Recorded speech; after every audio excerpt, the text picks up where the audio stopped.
तुमसे तुम तक आने वाले एपिसोड का पूरा ट्विस्ट। कहानी अब उस मोड़ पर पहुंच चुकी है जहां अनु के सामने उसका अतीत जीवंत रूप में खड़ा है।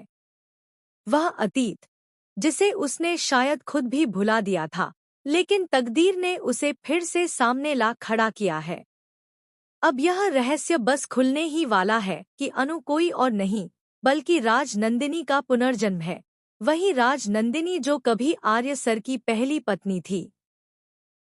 जी हाँ दोस्तों, तुमसे तुम तक के आने वाले एपिसोड्स में आप देखेंगे हाई वोल्टेज ड्रामा, गहरे इमोशंस और कई अनकहे सच। अतीत की फाइल और वर्तमान की हलचल।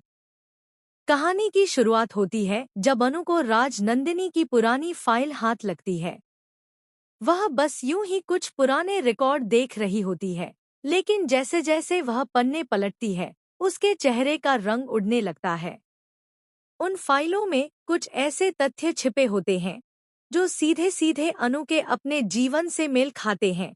वही तारीखें, वही घटनाएं और कुछ ऐसी बातें जो केवल राजनंदिनी को ही पता हो सकती थी। अनु के मन में सवालों का तूफान उठता है। आखिर मैं कौन हूँ? ये सब मेरे साथ ही क्यों हो रहा है?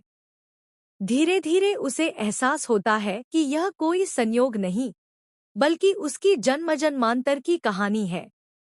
आर्य सर से मिलने की कोशिश।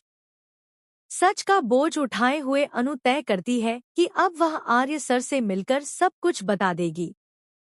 वह उनके घर पहुंचती है, लेकिन किस्मत फिर उसके साथ खेल खेल जाती है।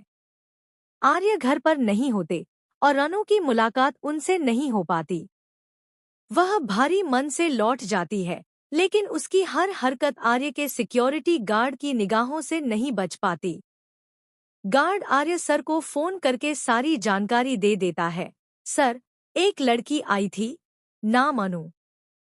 बहुत बेचैन लग रही थी। कुछ कहना चाहती थी आपसे।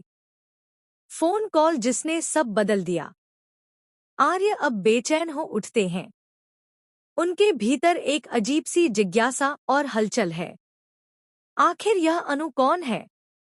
क्यों उसकी हर हरकत, हर बात राजनंदिनी जैसी लगती है?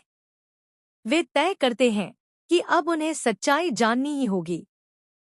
वह अनु को फोन करते हैं। फोन की घंटी बजती है और जैसे ही अनु आवाज सुनती है, उसके हाथ कांप उठते हैं।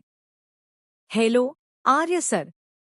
अनु, मुझे तुमसे कुछ जरूरी बात करनी है। तुम जो कहना चाहती थी, वह क्या है?